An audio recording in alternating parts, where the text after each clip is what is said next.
2000 చేస్తామన్నారు. 2000 ఉన్న పెన్షన్ 4000 చేస్తామన్నారు. ప్రతి ఆడామెకి 2500 ఇస్తా అన్నారు. ఇంక అడిగిన వాళ్ళకి పాపం ఏది అడిగితే అది సరే అన్నారు. తీరా చూసేవారికి ఏమా ఇప్పుడు ఉన్నదే వాయ ఇప్పుడు అడిగితే ముఖ్యమంత్రి ఏమంటున్నాడు, ఈడ మస్తు లంక బిందెలు ఉన్నాయి అనుకున్నా, మస్తు పైసలు ఉన్నాయి అనుకున్నా, తీరా చూసేవారికి ఈడ ఏం పైసలు లేవు, ఈడ మేము ఇచ్చే పరిస్థితి లేదని ముఖ్యమంత్రి అంటారు. మన స్పీకర్ గారు కూడా గదే చెప్తారు, మా దగ్గర పైసలు లేవు, మీకు ఈయనకి ఏం లేదు. ఇది ఎట్లున్నదంటే, ఒక ఊర్లో పిల్లకి పెళ్లి అయితే లేదంట. తండ్రి ఒక స్మార్ట్ పోరగాని దగ్గరికి పోయి, ఇగో మా బిడ్డను పెళ్లి చేసుకో, నీకు బంగారు కడి చేపిస్తా, నీకు గొలుసు చేపిస్తా, నువ్వు అడిగిందల్లా చేపిస్తా, నీకు మోటార్ చేపిస్తా, మోటార్ కార్ చేపిస్తా అని చెప్పిండు.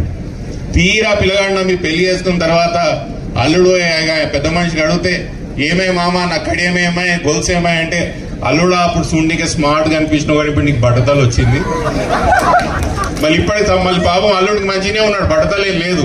ఇప్పుడు ఈ మామకు కనిపించింది అన్న బట్టతలు. గట్ల తెలంగాణ రాష్ట్రంలో మంచిగా ఉన్న తెలంగాణ రాష్ట్రం, ఏం అప్పులు లేవు, ఏం లేవు. సంవత్సరం కిందటి లేని అప్పులు ఇప్పుడు వస్తాయి.